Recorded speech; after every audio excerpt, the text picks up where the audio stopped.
Thanks, Eamon, for speaking to us today. Our first question today is, what are Abramovich's reasons for hiring Rafael Benitez, considering they'd never met before, and his style of play seems to be the complete opposite of what the Chelsea owner wants? Well, it's always very difficult to understand the rationale behind anything Abramovich does, because he's done a lot of crazy things. But this time I think it's pretty obvious. It's a compromise. He wants to secure Pep Guardiola for next season to manage the club. In the meantime, they have to finish in the top four to make sure they're in the Champions League next year, which is about 25 million or maybe more of revenue that they want to protect. Benitez is experienced, he's conservative, and I'd say Abramovich believes that he has the personality and character to manage a big club, which he has, he's done before, without screwing up. The pressure won't get to him. And it should work out.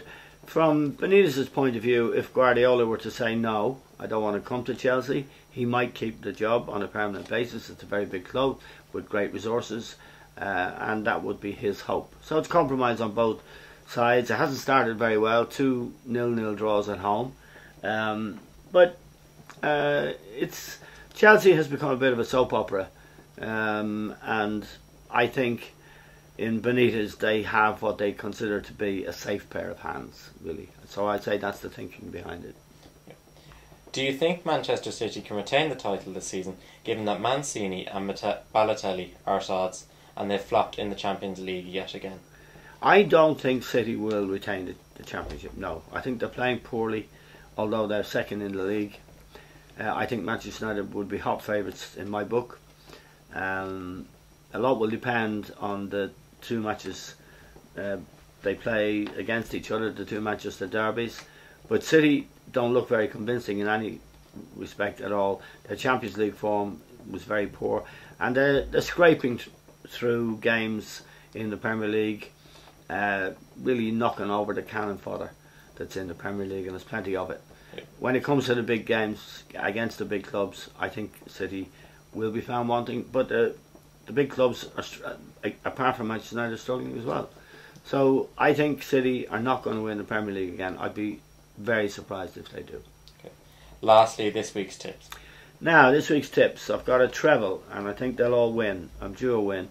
Arsenal to win. They're at home to Swansea. Let me check that. Yeah. Arsenal to win. I think they're at home to Swansea. I think United away to Reading is a good thing. That's the Friday evening match. And I think Liverpool will beat Southampton at home. I think they're three good things. That's a definite pick-up.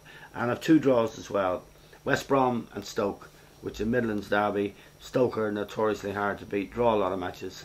And I think there's a very good chance that will be a draw. And Norwich-Sunderland is another game that I think is highly likely to be a draw. Sunderland have had a poor start to the season, but they'll be tight and hard to beat for Norwich. Don't have a lot of goals in them as a side, so they're the bets, and I think this week they're going to come up.